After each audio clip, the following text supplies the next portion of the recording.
नमस्कार, मैं नीरज गुप्ता बागपत और आप देख रहे हैं लाइव लोकवाणी न्यूज टीवी मेरे साथ। जी हाँ, जिस तरीके से आज एक खास शख्सियत आप हमारे साथ में देख रहे हैं, किसी पहचान की सेवा करने का इनका जो है जज्बा वो आगे लाना चाहते हैं, मौका चाहते हैं। तो फिलहाल आपको बता दें कि भारतीय किसान यूनियन अम्बावता के युवा प्रदेश अध्यक्ष उत्तर प्रदेश, और ये है बतौर युवा प्रदेश अध्यक्ष कार्य कर रहे हैं क्षेत्र में। और जहां भी इनको लगता है, जहां किसानों की आवाज उठाने की बात हो, जहां सरकार के खिलाफ आवाज उठाने की बात हो किसी मामले में, वहां पर चूकते नहीं हैं और अपनी आवाज को जो है बेबाकी से बुलंद करते हैं। ऐसी ही शख्सियत है हमारे बीच। चौधरी रमन सिंह का जोरदार स्वागत करेंगे लोकवाणी न्यूज पर। सर, स्वागत है आपका। सबसे पहले हम आपसे आपके बारे में जानना चाहेंगे। मेरा नाम रमन सिंह है और मैं फिलहाल युवा प्रदेश अध्यक्ष भारतीय किसान यूनियन अम्बावता पे काम कर रहा हूँ। एक पहचान जो किसान नेता के रूप में या किसान के बाद बच्चे के रूप में मैं यहाँ पे एक बनाना चाहता हूँ अपने क्षेत्र में, अपने लोगों में, अपने किसान भाइयों में। तो यहाँ के फिलहाल में मैं जब 2 साल 2.5 साल से मैं यहाँ पे अपनी जनता के, अपने लोगों के बीच हूँ, तो मैंने ये देखा है कि किसान जिस हिसाब से परेशान है, उनका दुख दर्द समझ रहा हूँ।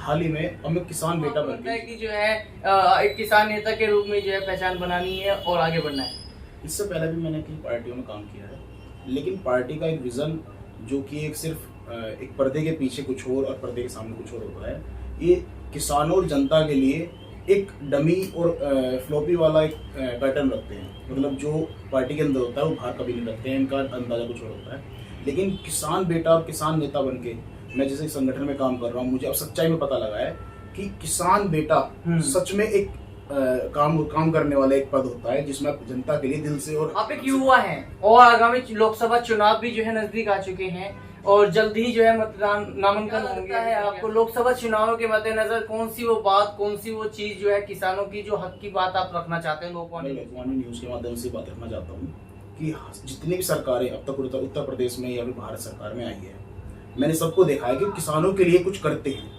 लेकिन मेरा एक विजन है, अब किसानों के लिए कुछ ना करके किसानों के साथ कुछ करें, कि किसानों को साथ लेके चले, किसानों का दुख समझे। किसान जिस हिसाब से वो सोचता है, खेतों में खड़े होकर जो काम करता है, आप उस विजन से काम करके इस हिसाब से लेके सरकार को। आप एक युवा नेता है, जैसे कि मैंने आपसे कहा कि चुनाव नजदीक आ चुके हैं लोकसभा, और सभी की वो एक बहुत बड़ी उम्मीद होती है कि भाई चुनाव आएंगे, हम लोग मतदान करेंगे और एक अपना अच्छा प्रत्याशी चुनेंगे जो हमारे जनपद का या कहें या राष्ट्र का कहें विकास करेगा। क्या लगता है आपको, कौन से वो विकास कार्य हैं आपके मुताबिक जो एक होने चाहिए? सिर्फ एक बेसिक से जो उनके समाधान होते हैं, बिजली, पानी, सुरक्षा और खेत खलियान से जुड़ी जो चीजें होती हैं, व्यवस्थाएं, वो सरकार पूरी कर दे, किसान उसमें खुश हो जाता है।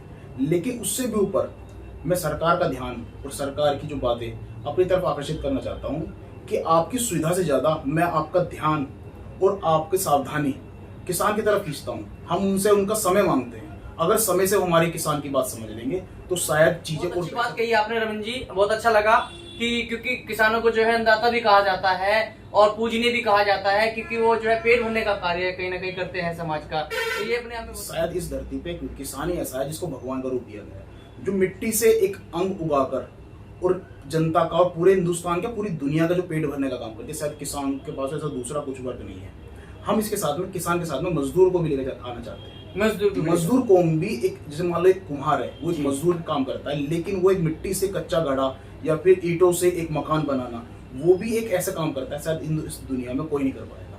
तो किसान और मजदूर ये एक ऐसे पात्र हैं जो भगवान के रूपी हैं, और इनको आप सबसे आगे रख के इनके लिए काम करके आप शायद सरकार चलाएंगे तो शायद सरकार चलेगी। क्या कहना, यानी कि किसानों का समर्थन चाहिए। आपने जो है छोटा छोटा एक हिंट भी दे दिया कि यदि आपको किसानों का साथ चाहिए तो किसानों की जो है सुननी भी पड़ेगी और किसानों के हक की बात करनी भी पड़ेगी। ये आपने बहुत ही चाहूंगा, जिस तरीके से जनपद बागपत से आप आते हैं, और जनपद बागपत एक कृष्ण भूमि जो है, महाभारत कालीन भूमि जो है कहा जाता है इसको। एक बड़ा लंबा चौड़ा इतिहास है। बताया जाता है कि जो पांडव थे जो है वो यहीं से जो है निकले थे, कौरवों ने जब लक्ष्य ग्रह में आग लगा दी थी। तो एक ऐसा एक इतना सौंदर्य हम भी आपके साथ में जो है चाय तो नहीं, हमारे पास में लस्सी है। मैं चाहूंगा हमारी टीम एक बार लस्सी यहाँ पर लाए। रमन जी ने जो है बड़ा स्वागत किया हमारा। लाइए एक बार हमारे जो सहयोगी हैं हमारे टीम के, नहीं सिर्फ लस्सी लिए। मैं दिखाना चाहता हूँ कि चाय पर नहीं, आज हम जो चर्चा कर रहे हैं चुनावी, वो लस्सी पर कर रहे हैं।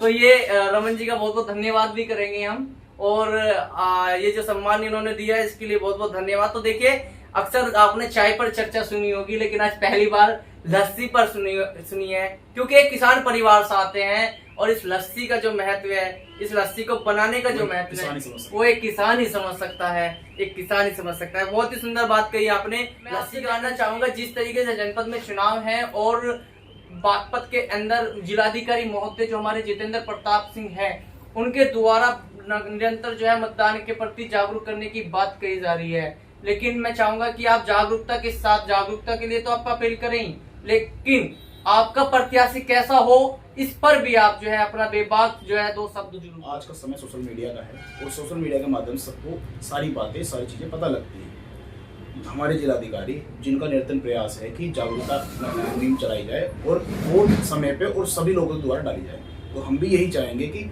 हमारे किसान भाई या हमारे जो जरूरतमंद है, जो हमारी युवा पीढ़ी है, वो भी आगे बढ़ के पूरा मतदान करे, ज्यादा से ज्यादा मतदान करे, ताकि आपके मन में ये मलाल ना रह जाए कि मेरा चुनाव नेता जीत नहीं पाया।